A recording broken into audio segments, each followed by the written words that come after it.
Good afternoon. Welcome to Sports Nothing But Sports with Kent Sterling for Thursday, February 6th, 2020, brought to you by the great people at Today's Dentistry. Call Dr. Mike O'Neill. He wants to be your new dentist. Allow him. He's the best dentist in the world. 317-849-2933. He's been my dentist for 26 years. I know sports, I know dentistry, and Dr. Mike O'Neill, and I know media. I want to talk about media today. We know what happened last night. The Pacers, they collapsed. Butler, great win thanks to Kamar Baldwin and Sean McDermott. Purdue ran roughshod over Iowa. Terrific. The Colts, they've expanded their coaching staff. Wonderful. I want to talk about sports media. A couple of weeks ago, iHeart made some cuts, including Query and Schultz here locally, but a lot of guys have been kind of cut loose nationally. And when we talk about the state of radio, there's one guy I always go to. He's an old classmate at Indiana University, a guy that I used to play Stratomatic baseball with and drink beer with and do play-by-play of the games as we did them. The great Dennis Green, who's now the chief revenue officer for Sunfun Media. But what he did for years and years and years and years is he ran the affiliation stuff for Westwood One. Nobody knows radio better. Dennis, a long career in media, and you've kind of figured it out. And here, let me do that again. I'm going to do the intro on the front end, so I'll just start with a question. Okay. Dennis, we've both been in radio for a long time. What the hell is the matter with radio, and how do you fix it? How's that for a first question? Well, just go right to the punch, no holds barred. Absolutely. How do you fix it is there have been literally thousands of people thinking about this for years because this is the hurricane that's been offshore as a Cat 2 that becomes a Cat 4 or 5, and it's strengthening, and we see it coming, and we don't seem to necessarily know what we do or how to do it. At the end of the day, it comes down to one thing. Everybody will say, well, there's distribution, there's ad sales and revenue, there's technology. At the end of the day, it's content. Content's king. And what we're doing now, and it used to never happen before, we would get a piece of content on radio, and you would go into a market, Houston, Indianapolis, Seattle, and you would say, here's the show. And so they would say, well, we have it exclusively in the market. You can't get it anywhere else. That's gone. Now we go in and say, here's the radio component. Now we're going to put it on a YouTube channel. We're going to put it on Pandora. We're going to put it on a podcast. We're going to put it on a mobile app. So you want to push that content, if it's good, every possible place you can, because then what you do is go to the advertiser and say your spot's going to be heard everywhere. And that's the nice thing about podcasting, even though nobody's really figured it out in terms of the monetization, is you're getting a much higher rate by getting the talent to endorse your product. We did that when we brought Bill O'Reilly back to radio. Every spot that he reads is a live read. There's no more recorded spots, no more trafficking of inventory. You just run the show, you hear the spot, and everybody at the at the advertiser side is happy and thrilled because it's in the universe and the environment of the content. I think he hit on something really, really important. And in my positions as a program director, in the beginning, my primary responsibility, at least the way I saw it and the way it was explained, was developing new talent, opening up weekend slots and bringing guys in or women in and seeing how they do what they do and trying to school them up and put them in a position where they could be full-time hosts, or at least you had a bullpen. So if somebody left or you had to let somebody go, you could bring somebody in. But all of a sudden, then it pivoted, and we became business people, and we became efficiency experts instead of content experts. The position of program director has changed, so it's not about content development anymore and content production. It's all about efficiency, and so we got guys now who don't know how to put shows together, and that's kind of the lifeblood of the medium, isn't it? Well, there's no question. Obviously, the big news this week with Rush Limbaugh announcing the diagnosis with lung cancer, and I was just thinking about this and talking about it with some colleagues. If I was the manager of a radio station, I would call my programmer in and I'd say, what do I pay you for? At the end of the day, he'd be, well, it's not about making sure the trains are running on time. You can get somebody to do that, make sure the clocks are running, make sure the spots get read. But at the end of the day, it's about finding talent. And I would go to him and say, you've got 2 weeks to get me a synopsis of who can replace this guy. And you shouldn't, not to get into a whole thing about the replacement of Russ, but the idea is you can't replace an iconic figure like that. However, you have to have a plan. You have to be incubating, and how many of these stations have been? Well, they haven't. And you're going to see it's going to be very interesting to note over the next several months what people are going to do. I think what stations like WIBC in Indianapolis did was smart years ago. They moved away from a Rush Limbaugh, and now they're not reliant upon that, so they'll go on stations like that, WBAL in Baltimore, just a couple of bigger ones that said, you know what, we're going a different direction. We're going to super serve our local market, and they've done that. So, you know, that programmer has to come up with what do the advertisers want to sponsor, what do the listeners want to hear, and then do their job in terms of coming up with a content and a talent that makes sense. And I'll guarantee you it's not going to happen, and it's certainly not going to happen with the big conglomerates, because that's all going to be done centrally, and they'll either come up with another person. And here I am, a syndicator. I'm telling you, we're going to try to do that too. But at the end of the day, there should be a good mix between live and local, which is what this medium and its 100th anniversary was founded upon, and a good piece of content, maybe that's not live and local, but you can't just load it up with syndication. It's a license for disaster. Is it a good thing? I mean, ultimately, podcasting is kind of, you know, there are a million people doing a million podcasts, and there are 4 people making money at it. But is that a reasonable place to go build your bullpen in podcasting? Maybe not pay guys, but just keep an eye on the local market and figure out who's doing what, who's doing it fairly well. And not worrying about audience metrics as much as kind of the art of broadcasting. And is that sort of serving as that incubator for talent? I think so, and not enough people have done it. You know, the problem is in television, just to give an analysis of television versus radio. So NBC comes up with a show. Well, it's going to get on 200 affiliates around the country because the NBC station can't say, well, we're not going to take that show at 9 o'clock at night, whether it's a drama, crime drama, or whatever it is, which you see a lot of that. They can put it on, and then they can very quickly determine if it's a hit or not. With radio, you know, we can't do that. You know, you've got to go to every market individually. You know, there are some groups that own stations and markets, and they can try to do it, but that's just so different. This is such a live and local medium. So it's hard, you know, to kind of come up with a plan for how you do it. But at the end of the day, you know, it's like a baseball team that doesn't have somebody to, shall we say, put out the fire at the bottom of the ninth inning. Right. And we're just throwing up softballs there. And you know, what we've done as an industry, and shame on all of us, is, you know, there's been some iconic broadcasters that, you know, eventually you knew that they can't go on forever. So what's the plan? What's the strategy? And we all have to do a better job of that going forward. But there's a lot of politics that plays into it, as you're obviously painfully aware. In your position, when you're at Westwood One and you're dealing with all of the product and you're dealing with all of the affiliation, you're in a unique position to kind of gauge all media and all formats of the media and figure out how to serve those, whether it's with sports, whether it's with news talk or whatever. Sports talk radio seems to be reliant upon local programming, and as we've seen over the last couple of weeks, iHeart decided to shit can a bunch of shows, a bunch of local shows, so now you've got a lot of AMs that they own with no local product at all. Is there any way to make money, number one? Is there any way to have a successful use of an AM signal with nothing but syndicated programming? That's an excellent question.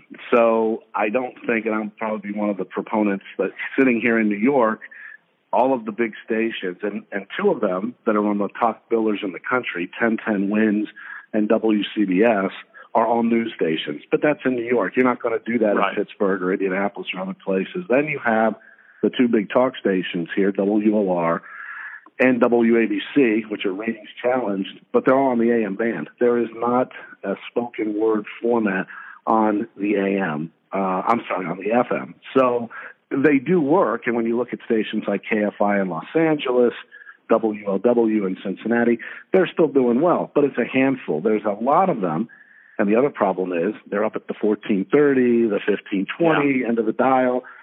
they're signal challenged, and in this day and age with technology, and again, I don't want to get too far afield from what you asked. I think, the short answer is, especially with sports radio, it's got to be live and local. I mean, last week, if you were in Kansas City and you were on any of those stations and they weren't talking about the Chiefs, you're dead. Nobody cared about what was happening with Hot Stove League. But I will give you an example.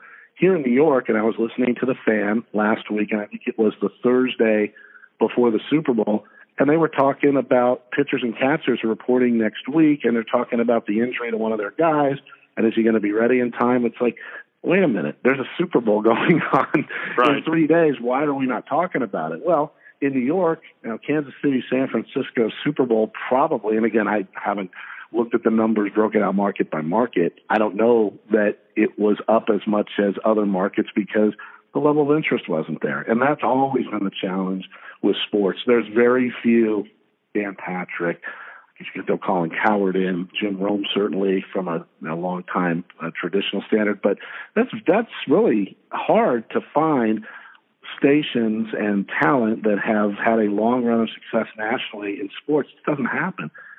They want to hear the local person. They want to hear them talk about the Colts or the Bears or the Buccaneers, and that's just the way it is. How do you, from a national perspective, what's different about finding the right talent to be a national kind of breakout guy or woman from being local? What's the trick to it? Well, I tell folks this because I get calls all the time, hey, I want to be syndicated. Of course, the first question I ask is why? Well, you want to make money?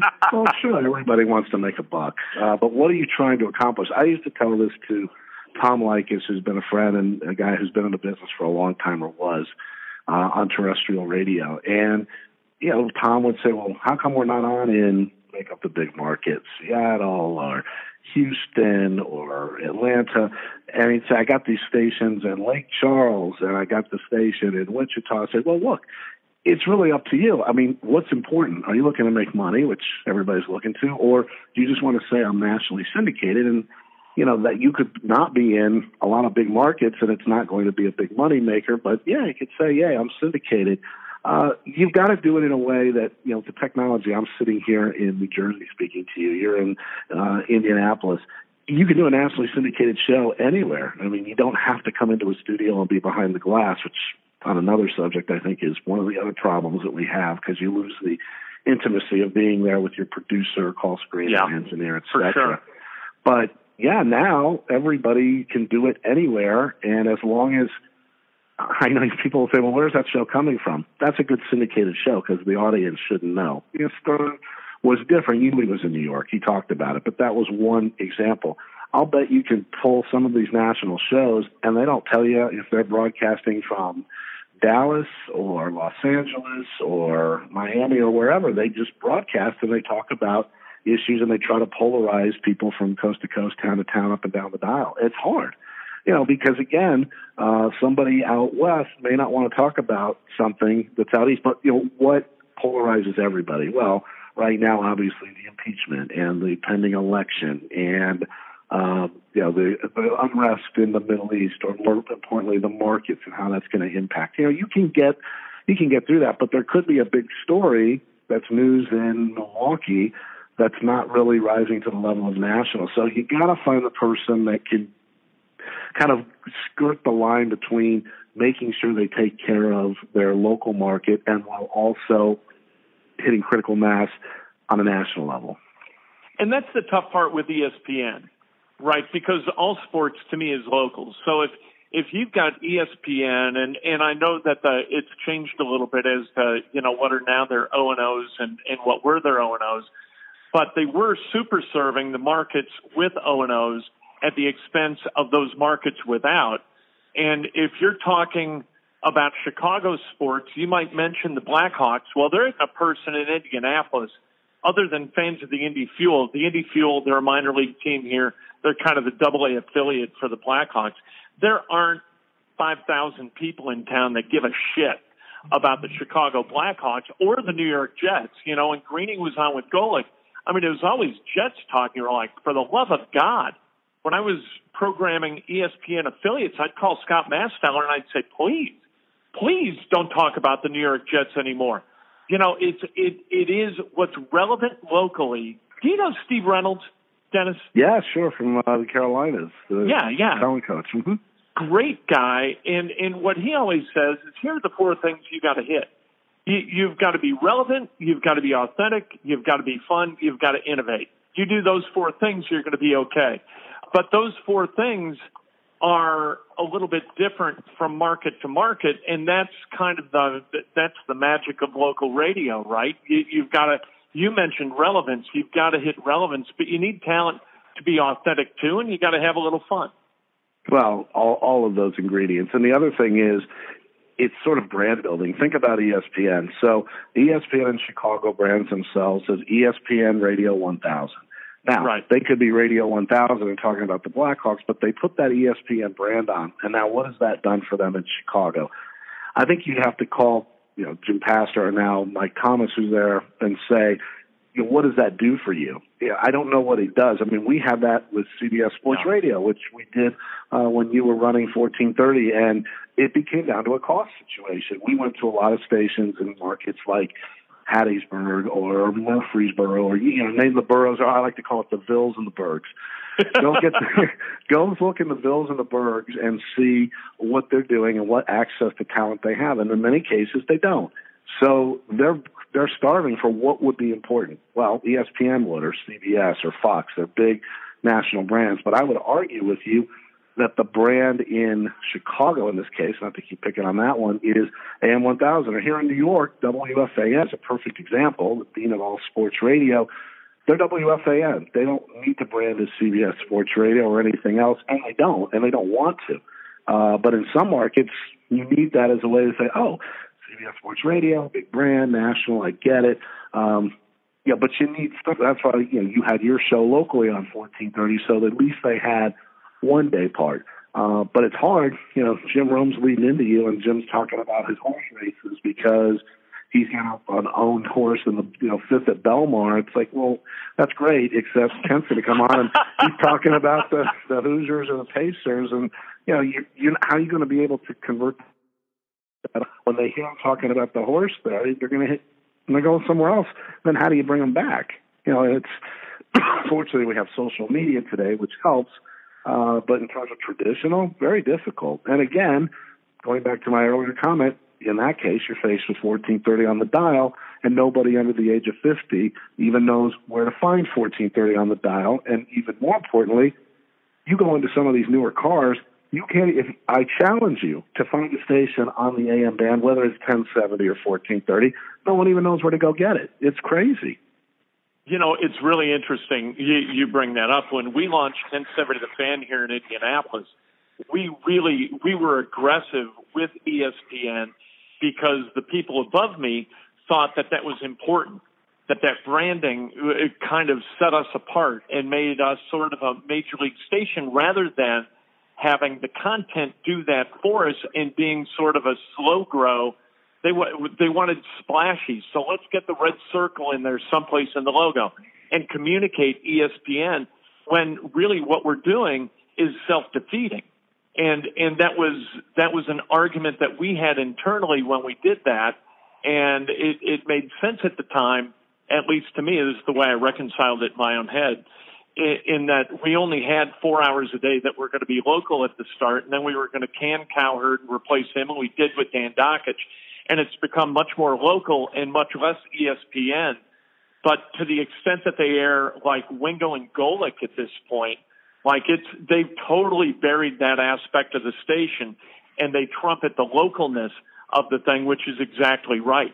Let me ask you about Craig Karmazin in Chicago, because he's bought AM 1000. Mm-hmm. And what it seems to me, Dennis, is like iHeart and Cumulus to an extent, they've kind of maxed out in the way they can grow revenue through growth of acquiring stations.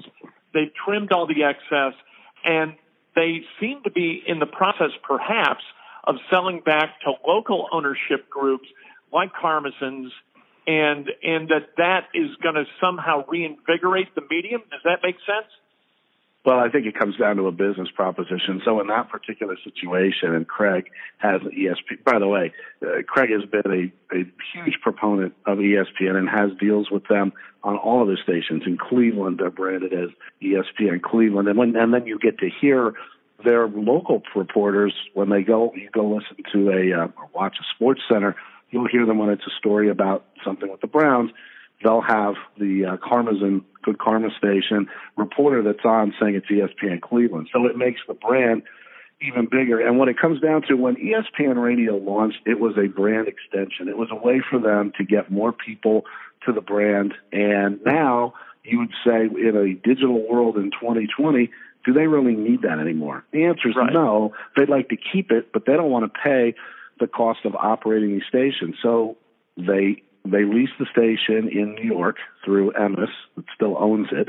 They lease I think it's a leased arrangement. I don't know that Karma has bought AM 1000. The only station that they still own is the one out in L.A., and it wouldn't shock me if they're trying to cut a deal there. Maybe it's going to be Karma's and it says, hey, we'll get you in L.A. and it's ESPN Los Angeles, and they're downtown in the L.A. Live next to the ESPN television studios there. So it's all sort of comes together, but ESPN wins at the end because their brand gets out there. And if they can do it inexpensively, then I think that's going to be the play. So, in Chicago, as we just got through talking about, that ESPN brand, and you said it when you talked about 1070, the guys upstairs felt it was important, but was it really? I mean, how important was that brand? There's some content that they can give you, and that would be fine, but to take the whole radio station, I'll take it one step further.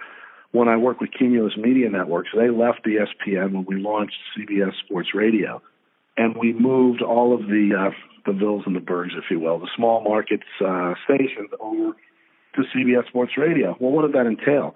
We had to do all new logos, all new imaging. I mean, it costs money, and people don't realize you don't just wave a magic wand with fairy dust and voila, now it's CBS Sports Radio. And then CBS decided to change their logo 2 years in. They had those little red-blue diodes, and they went to the eye. And so now we had to go back and we had to pay money to change all the logos, to change all the imaging. And it's just now, I don't know if you know this, just from the last week, those CBS Sports Minutes that we're running are now called radio.com Sports Minutes. So they're getting away from that branding to go for their own brand that they're trying to push, which is digital. So it's maddening. It really is. And I dealt with that because CBS Sports 1430 was owned by Entercom, which operates radio.com. And so everything became that. And, it's as though, Dennis, that digital dollars count 10 times more than direct dollars or, the transactional dollars that you can get. It's like everybody's getting digital dollars, and they're neglecting to an extent the terrestrial aspect of radio that I think is like the heartbeat of the thing. And if you deny yourself that, I just don't understand. I don't understand the whole concept. It's like all these podcasts, as we were discussing, who's making money with these things? Nobody's making. I guess it's the tonnage, right? Well, if you've got a million, if you've got a million podcasts with one listener to each, you got a million guys. Well, what it really comes down to is Apple Podcast, iHeart, Pandora. If you get the big conglomerators and they've got 10,000 different podcasts in there, you're going to go into their universe and then click on whatever you want. You want to talk about cooking, you want to talk about auto racing, you just type that into the search engine, and voila, it will pop up all of their different shows. So if you're an independent trying to do it, it's hard. You've got to get on one of those platforms, and then you've got to use social media to market it to get more people to come to your podcast. But that's why iHeart has really been genius in what they've done with this, because they've got 800-plus radio stations that they can use that cume to drive people to the podcast. And there's no secret that iHeart's numbers are through the roof with that. And that's all because of that brand. And if people want to say no one listens to the radio anymore, just look at that iHeart model for what they're doing with podcasts. Look at other things. We run into this all the time. Earlier in our conversation, you mentioned about stuff at night, or, if people aren't listening after. There was once upon a time a story that said radio is sun up to sundown. excuse me, everything that happens after that is window dressing. Well, it's just not true. You got truckers running I-80, I-70 going up and down the roads all night, and they're listening. You don't want them listening to Sirius XM. And by the way, a lot of money was taken out of radio because they do sell those spots, and they all have the satellite in their cap. But I would argue, get them on the radio. You push the button. You know, there's people that are working third shifts. There's people that are working at night, maybe more than ever did before. There is listening there. And the beautiful thing is, you don't have to go home and kick up the Philco and listen to it like it's the old days. You could be on, you know, I'm talking to you on my cell phone device. I can pull up any radio station pretty much that's streamed, or I could do it through, you know, other devices, obviously Alexa and smart speakers. So there's a ton of listening that's going to go on. And a lot of times I go home, if there's nothing on, I'm like, well, heck with it. I'll just say, Alexa, play whatever. Or I'll go to my phone and take my wireless earbuds and I'll listen to a podcast. So to say that there's no listening there and it's just during the day is that's just fallacy, I think. So you got kids, and I've got a kid. My kid has decided that media was not for him. If one of your kids came to you and said, Dad, I want to go into radio, what would you tell your kid? Well, this is a perfect example to give you the saga of Max Green, my 19-year-old freshman at Temple University. So he's in the media studies program. He does a show on WHIP, which is their campus station, internet only, because Temple sold their on-air signal, and it's on iHeartRadio. And he likes it. You know, he's having a great time. And I'm investing, as you can imagine, tens of thousands of dollars to educate him. And when he comes out of school, what the heck kind of a job is he going to get? And, you know, listen, when we were 19, we just wanted to find a place to go to Big Red Liquors and get some Little Kings and play some Stratomatic. I mean, that was what it was all about. Now, you know, and I say to him, well, what are you going to do? Well, I love doing it. It's fun. Well, that's great. I'll use all my contacts. I'll see if I can find you a $10 an hour job. It's just, right. You know, how do you get people to go into that? In the meantime, you know, if I'm at the Kelly School and, you know, you're going into the private equity or investment side, that's what you should do. Or as I always say, totally off subject, why don't you do something that will be meaningful in society? Like come up with a food additive or some, you know, alternative energy source or something like that. Because I still remember back when we were in grade school and we used to do those projects. Well, we won't be going to gas stations in the 21st century. We'll be coming to like a pod. It'll be like George Jetson. It'll fuel up. Well, guess what? I'm over at the BP standing in line, and in New Jersey, you're not even allowed to pump your own gas. So you got to wait for some guy to come out and pump your gas, and he doesn't even wash the windows or check the oil like the old Texaco Star. So this is just, I can't stand it. Hey, when we were at IU together, and we were playing Stratomatic baseball on 9B in Briscoe, right? You were thinking about doing something. How did your career become your career? Yeah, well, like the short story, because like you've had incredible success, but this isn't what you started out wanting to do. No, I wanted to be an on-air broadcaster. I still remember my claim to fame on a cassette somewhere in one of my boxes that I'm living in a basement is the game when Bob Knight threw the chair, and I was sitting next to Don Fisher broadcasting the game for WIUS, 35 years ago. And no, I just wanted to do on-air play-by-play or be involved in sports journalism. And I had my fortune to work at WGN as a producer, with the Cubs and the Bears, and working with the legends, with Harry, Vince, Lou. We both worked with our friend Lorna Gladstone. It really gave me my first opportunity. And then I just had the bug and wanted to be on the air. Not because I sounded good. I just liked being at the games and the best seat in the house. I figured this is the best way to do it. You don't have to worry about a ticket. So I did that, moving down to Miami, Florida, where I'm originally from, and I did high school games, college games, a lot of what I like to call the non-revenue stuff. Worked with the University of Miami on their women's basketball and that type of deal. And not to take it, that was back in the mid '80s. So I'm sure now that there's revenue, so I don't want to upset anybody there. And then I went back and got a master's degree at University of Illinois Chicago in sports management because I wanted to stay around it. But I realized after 5 years when I was doing the on-air, mean, you didn't have ESPN2. There was no Fox Sports. There was no, if you didn't get a job on Channel 8, Channel 13, Channel 6 at night, you didn't get a job in sports because ESPN was still doing Australian rules football and cricket games. I mean, there was there was nowhere to go to get a job. And I really wanted sports. And I got bad advice from somebody in the business saying, well, don't do weather, don't do news, just do sports if that's what you want to do. Well, that was a stupid piece of advice because I shortened my universe up by a lot. Not that I would have done anything in news, I don't know, maybe, but I got my master's and I got involved in syndication with the Illinois and Wisconsin Radio Network, and prior to that, started a radio network with the old Mid-Continent Conference that Valpo was in, along with Northern Illinois and Wright State and those schools, and it just sort of parlayed into getting a gig with Westwood One back in the mid-'90s in Chicago, and then I left to come to New York to work for Mike Bloomberg.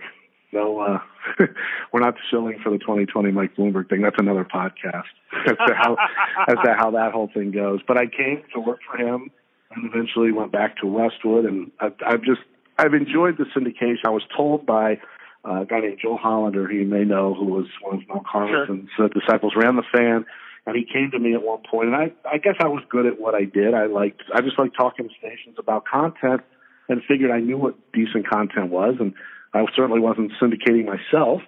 And Joel came to me and said, you need to lead affiliate sales, which, by the way, was called affiliate relations. And then some smart guy came to me and said, you call radio stations every day, don't you? Yeah. You try to get them to buy our products and services. Yeah. He goes, why do you call yourself affiliate relations?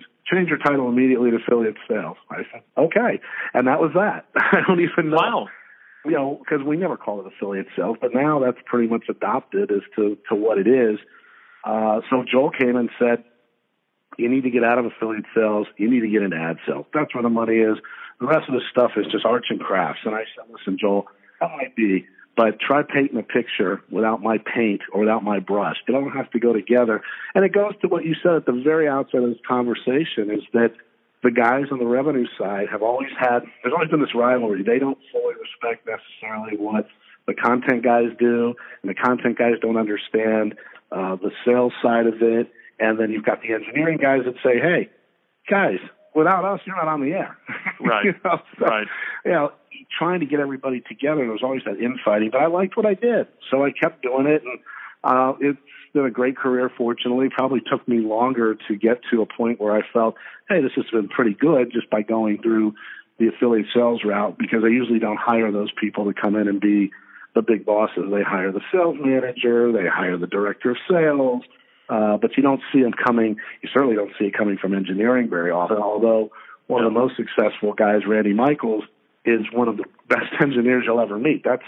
He knows engineering better than anybody I've ever come up against. The guys like Ed Christian, who runs Saga, they have an engineering background. But, you know, it's few and far between. Most of the folks that you'll talk to have come through sales. So, no, this has been fun. And, you know, it's going to be interesting. I always say, how much longer is this going to work, what I do to call and get shows on radio? Well, I think it will. It's still a $14 billion business, terrestrial radio, so that's nothing to shake a stick at, but it was a $20 billion business. So it's going to continue to, I guess we have to come to the point where we can sort of draw a flat line and say, that's the new up. Let's not keep going down and eroding. But, you know, it's more conversation. Nielsen doesn't necessarily help because of the way that they do some of their statistics. You know, podcasting is interesting because what they sell is downloads and clicks. So if you download this, you're counted. Well, in radio, it's average quarter hour. You got to be listening for a minimum amount of time, and then they go deep into 2554, 1849. The podcasting, to me, it's like what is the 6 plus or the 12 plus number that Nielsen throws out there, and nobody sells that. In the meantime, radio has more cume than any other medium, television, cable, podcast, and that's a fact. I mean, you can go look it up. You know, you've got 93% of the U.S. population listens to radio in some form or fashion each week, and yet we don't sell the cume. And maybe that will change at some point, because I think some of the shows, you know what we're doing with Bill O'Reilly, in essence, it's a podcast on the radio with the O'Reilly Update, because it's a 15-minute I call it short form, 15-minute program, snackable size, and everybody's attention span is that of a gnat. So you can't, who listens to a 3-hour talk show anymore? I don't know. I certainly don't. I'd like to. I mean, I come home and I listen to Dan's show a lot now because I want to know what's going on in Indiana sports, and that's the place to go do it. Oh, by the way, he would be a great national show too, but there's a lot of politics why that doesn't happen, which is another topic for a podcast. Well, and he's one of those guys. How do I get syndicated? Might have been one of the first things that he asked me, and I said, "What the hell do you care? It doesn't matter. You just got to get better at what you do, and you can make as much money locally." And he does, as you can nationally. So don't get blinded by the shiny object. Just do your job really, really well. You're going to be great at this, and he is. Yeah, well, I told him the last conversation we had because our mutual friend Bill Papps put us together on it, and I said, you can really go two directions here. One, if I was still living in Indianapolis, Ken and I could go out, and I would say you form a Sports Network, whatever you want to call it. And you go to South Bend, Evansville, Fort Wayne, Richmond. You get on, because here's the thing, who doesn't know him in those areas? And you would get on all those stations. Then you go across the line to Ohio, and maybe you go to Illinois. So now you have sort of a regional. And then you can go and sell that to Illinois Lottery, Hoosier Lottery, Illinois Tourism, all of the different respective businesses that are in that area. You're not going to sell it to Home Depot, Geico, Progressive. But if you found an insurance agency that was based locally there, yes, that's what you do. So you would be syndicated, but with all due respect, and I told him that guys in Seattle aren't really going to give a rat's what if you're talking about the Hoosiers' big game this weekend against Purdue. They're going to talk about Washington Huskies, or maybe they're talking about the Seahawks, and if they're going to re-sign Jadeveon Clowney. So they don't, they're not going to care. And oh, by the way, they're not going to care if you talk about it. They're going to want to hear it from Steve Rabel, the voice of the Seahawks. And they're going to want to hear Steve Largent out there because that's their guy. So it's, again, it all dovetails back to very few people can pull it off. Again, guys like Rome, Dan Patrick, Coward, and because they have that television national presence that they developed first, that helped them. And that's why I told Dan this. I said, you're calling the wrong guy. If I'm you, I'm on the phone to Trog Keller at ESPN saying, syndicate me at ESPN, because you're going to get on all those stations because of the brand. It wouldn't matter if they put Kent, me, you, or anybody else on. It's under the guise of ESPN. So, yeah, it's a shame because that show is very good and would be a great nationally syndicated product. But if I went and did that independently, and I told them this, I said, we'd be lucky to get 20 stations around the country, maybe 30. I just wouldn't. And they would be in markets where you'd have to get a map out to see where they're at. And you bring up a great point. With his area of strength being college basketball, that in this state is huge. But you go someplace else, and college basketball doesn't move the meter.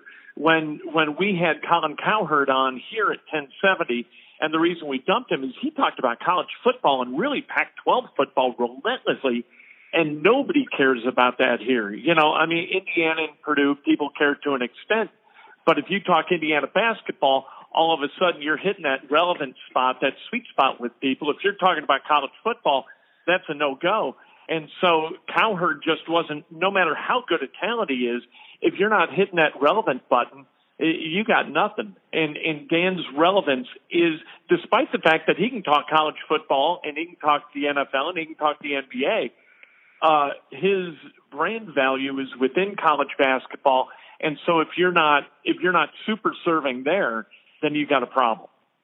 No, there's no question. But again, you bring up a good point that he can talk all those things. And one of the things that polarizes is if he's going to talk about something in auto racing, he could get a Jeff Gordon on. Or if he's going to talk about football, he can get someone from that area to talk about it. So that's always helpful. And, listen, done a good job being in that chair, serving up the questions and asking the right questions and getting people to talk. Listen, great radio talent to me is all about the comfort level. I'll give you an example. We have Kix Brooks.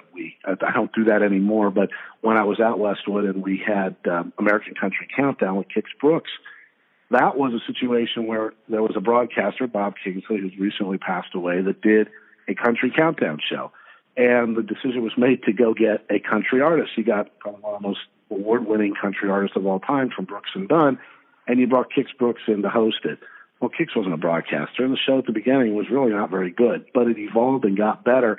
And you know what really made it is that when Kix Brooks calls you, and he calls Garth Brooks or Trisha Yearwood, or he calls Luke Bryan, you name it, they're going to want to come talk to him because he's done that. He's been on the road. He can ask the right questions, and it's compelling, and people like hearing that. If it's you and me asking about it, it's like, well, who the hell are you? I've always thought, and it's very interesting, I did Fred Thompson's show, the late senator. I had Mike Huckabee. I had other former politicians. And for whatever reason in politics, that does not translate because the best ones are guys that never served in office. Rush Limbaugh, Sean Hannity, Mark Levin, Glenn Beck, you name it. None of these guys come from that background. So it's just interesting because on the country music, and use that as an example, and I think sports, Golick obviously played the game. There's a few guys in sports. Obviously, Dan played the game or coached it, and it seems to resonate there. Not so much in the news talk and specifically in the political commentating field, and maybe that's because those guys are not, quote, tainted, although they're usually on one side of the aisle or the other. But that's something that I've never quite understood. I've always thought, well, let's just go get, the retiring senator or congresswoman or man and have them come on and do the show. And it's not worked. It really hasn't. Very few places. Maybe, Governor McCrory is doing a show at WBT in Charlotte. It's doing well. I'll meet the press, but it's not national. It's just there in Charlotte in North Carolina. For that, it makes sense. Listen, Mike Pence obviously did a show for Network Indiana. So it was a good show and did well. He becomes the vice president of the United States. It's just, again, when he leaves office at some point, is he going to come back and do a show? He might. And in that case, it might be good because he did it. And, of course, he escalated to the number 2 office in the land. So maybe that's our next show. You know what? And the reason I think he was successful, and this might be the reason why that he survived more than 3 years as the vice president for Trump, is he is a really good listener. If you got like Dan is not just a great listener of others. He listens to himself really, really well, and he understands. In fact, he doesn't allow himself. I was going to say he understands when he starts to get a little bit tedious or a little bit boring, but he doesn't allow himself to get tedious or long-winded or boring. He moves because he's listening to his performance as he performs it. And so being a great listener isn't just listening to others. It's also listening to yourself. And I think that that's the divider between guys who are really good talent and guys who are, just okay. You can be a good talker and still be a horseshit talent because you're not a good listener. Well, yeah, there's no question, because you ask the question, and if you're zoning out, you're not paying attention, you don't know what the follow-up's going to be. You're absolutely right. Like when I guest, I can hear when the host has tuned out and he's no longer paying attention to me at all. And I don't know how that is, but I can absolutely tell when like I'll do Pharrell every once in a while. Anytime he's got something to talk about Indiana, he listens, and his follow-ups are really all based upon the previous answer. They have nothing to do, he doesn't write down 6 questions and just check off questions as he goes. He's a really good listener. I think that that's his great talent too. No, there's no question. And unfortunately, now he's no longer on radio. He's doing the thing with the fantasy gambling. But, he developed something. It's funny. He sort of got typecasted into the 10P to 2A because what he does with his shtick is perfect there. I don't know that would work at 3 in the afternoon or certainly 9 in the morning. Because he had asked me before, well, could we syndicate my show at a different day part? And it's like, I'll be honest with you, you're like it or not, you're the guy. You're the gold standard, 10P to 2. When the games are over, people want to talk about it. They're coming here because no one else is doing it or doing it well. Hey, tell me about Sunfun. How's this work?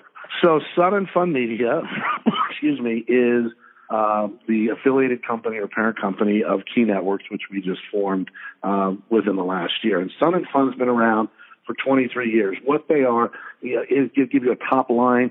It's a marketing, I'll call it marketing consulting and marketing solution company for radio stations. So the way it works is pretty simple proposition. We've got 1,500 affiliates.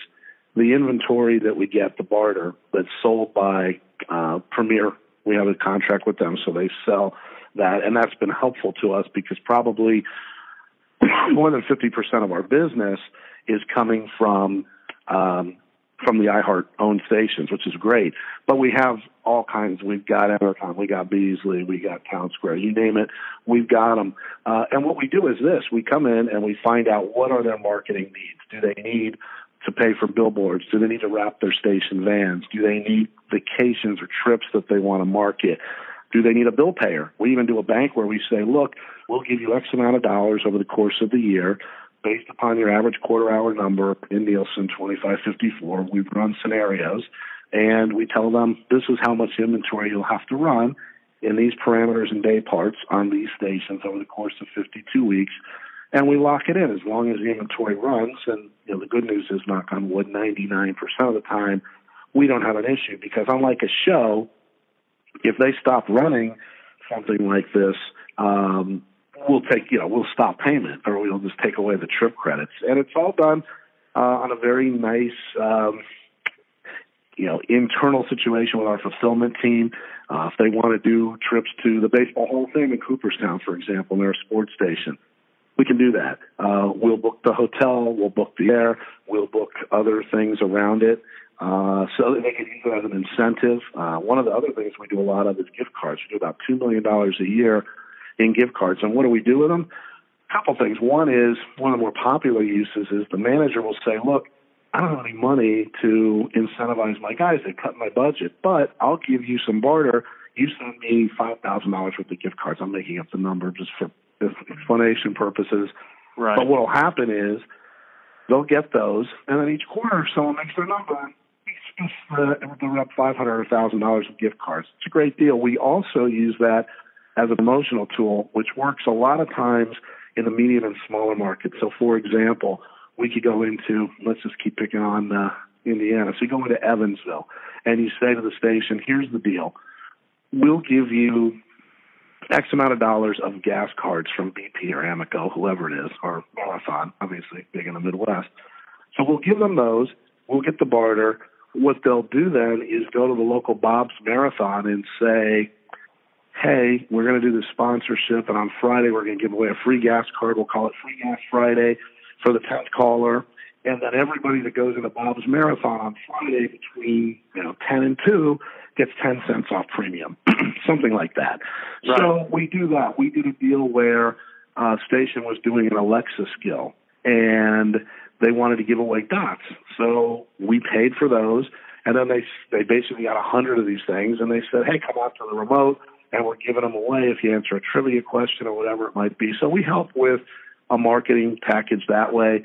Like I said, we give them gift cards, and trips and vacations are probably the biggest thing that we do, or one of, next to the bank of information we do to stations. And when I came here to oversee that process on a sales effort, because there's nothing really sexy about it. It's a mathematical equation. We figure out the numbers, we figure out how much inventory, what do they need, and then we pay the bill, or we send them, we usually just pay the invoice directly to the vendor. We don't have anybody here that we specifically deal with. A couple of things that are an exception to that, but for the most part, no.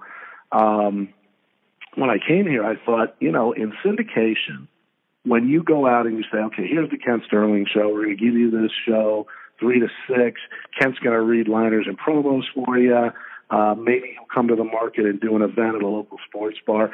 That's really the end of the value proposition with a station. What we do, or what we've been trying to do now with Key Networks, is to come in and say, look, Sun and Fun's are an affiliated company. Say you do the Bill O'Reilly show that we do. Maybe what we could do is we would do a flyaway to New York that you can promote. Say, here's a chance for you to meet Bill O'Reilly. We'll set up a dinner. I'll work with his agent on that.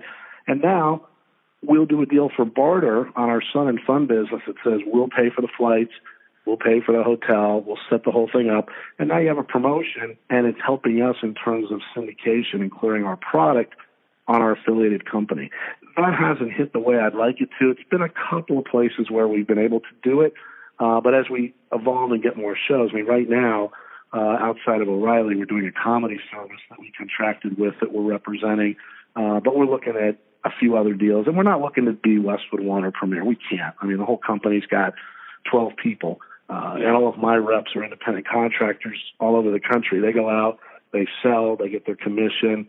That's it. I don't have the ability to say, hey, how come you didn't get that show cleared on 5 more stations? Like, well, I was doing my independent contract work on Sunfun. So that part, we haven't figured that out fully yet. But as we evolve, and we're going to do a couple more shows, I'd like to see the integration between Sunfun and Key Networks. And again, no one's doing that. That's what I always love about anything in marketing, is finding the thing that nobody's doing. Because Premier's not doing it, Westwood's not doing it, Compass, any of these companies, they're not going to offer you. It's up to you to do that on your own.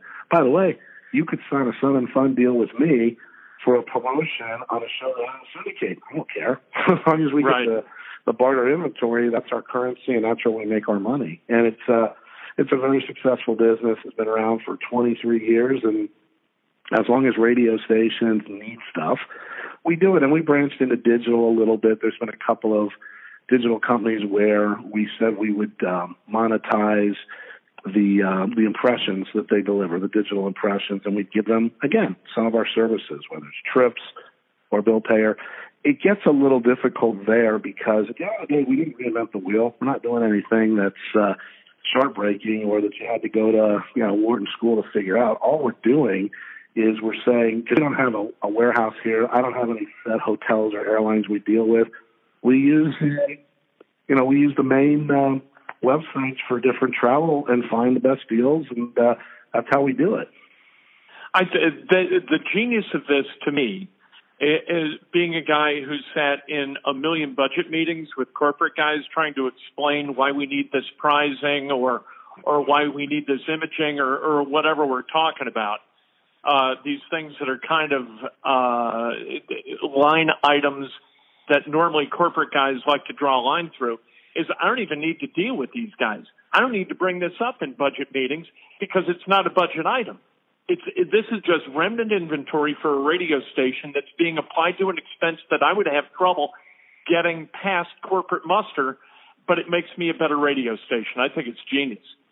Yeah, I mean, I will say the only thing on the remnant side, you're right, we're scheduled 52 weeks. That's probably one of our biggest challenges, is saying, hey, we're going to give you the trip in the spring, but you're going to run the inventory for 52 weeks. So sometimes I go, I want to run it all in the third quarter. Well, you can't, because you got to have frequency, and it works. I mean, I will tell you, probably our sweet spot are the medium and smaller markets, the South Bend, the Fort Waynes, like doing a lot of business with us. It's harder when you get up towards the Indianapolis, certainly the Chicagos, because they evaluate their inventory so differently. And when you get on the phone and a manager gets their calculator out and says, well, at my average unit rate of $200, if you're asking me for 3 spots a day, that's $600 times 5 days a week, $3,000 times 52 weeks. You're asking me for $150,000 of my inventory, and I'm going to get some trip credits to send people to a cruise to the Bahamas? Well, yes and no. The no part is that, first of all, that's 100% sellout. So if you're 100% sold out, you shouldn't be calling me. You should be talking to your traffic manager or sales manager to figure out why the hell you're not effectively managing your inventory. That's a different problem. Because the ones that, if 10% of their inventory goes unsold, I always use the airplane analogy. And I know they've got these bean counters that sit at United, Delta, and American, and it always made me mad. I'm sitting at seat 27B, and all the seats from row 5 to 15 are empty because no one's paying to be up there. And I'm like, well, let me move up there. Or, you know what, make an announcement that if you don't check in 15 minutes before, I'd be willing to pay $20, to move up and get 4 more inches of leg room, which is considered first class in 2020. But they don't do it. They just let the thing go empty, and it's because some guy has figured out load factor or done some accounting analysis that says it doesn't matter if the seat's sold. We already sold, because you go on an airplane and you look at 100 seats, they've probably gotten 70 different fares depending on when it was booked. It's like in Wall Street when Bud Fox was running Blue Star Airlines for 5 minutes and said, "Hey, why sell a guy a seat for $200 when he's willing to pay $800?" It's like, well, it's true. It's kind of it's not exactly the same, but the analogy is, look, you're going to run a PSA for the foundation of dogs that run homeless in the street, or if you can use some of that, you can run it for. I just pissed off PETA. I'm sorry, but you could run it for for getting something that you can use, barter that you can put to. We call it smarter barter, is what we always call it. It's like, listen, like I think I said to you before, people can give up barter to run production libraries, imaging, prep services. But if you give me a couple minutes of that barter, and I can give you a good or service that you can turn into money or incentivize your staff, then why wouldn't you? And that makes sense. And that's me. My comment before, like as a program director. But so you're dealing primarily with guys like Jay Chapman at Whoop Boom or with Martin in Lexington, just talking to the owners and saying, "Hey, look, why go into your pocket for this stuff when you've got the inventory, we've got the stuff, we're making the sale." And so let's just make this clean and easy. And so dealing with those, that makes total sense. Yeah, absolutely. Fortunately, that business allowed us to launch this network because we've got good business, good cash flow coming through from the core, and we're going to build key networks. It's going to take some time. We're looking at different things we could do. I'll tell you what I wanted to do, and I backed off, is sports gambling. And the reason is there's 11 states, I believe now, including Indiana, that have legalized sports gambling. Well, here in New York, it's not legal, but if you go across the bridge to New Jersey, you can place a legal bet right there on your phone.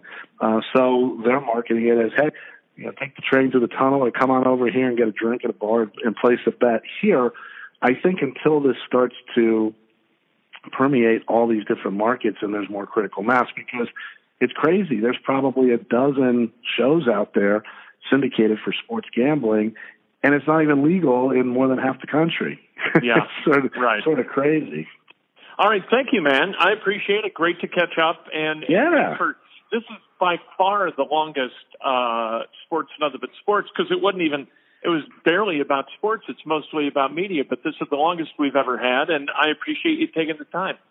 Anytime, Ken. It was fantastic. And make sure you tell the guys down at True Value that it really is True Value. All right, I'll do it, brother.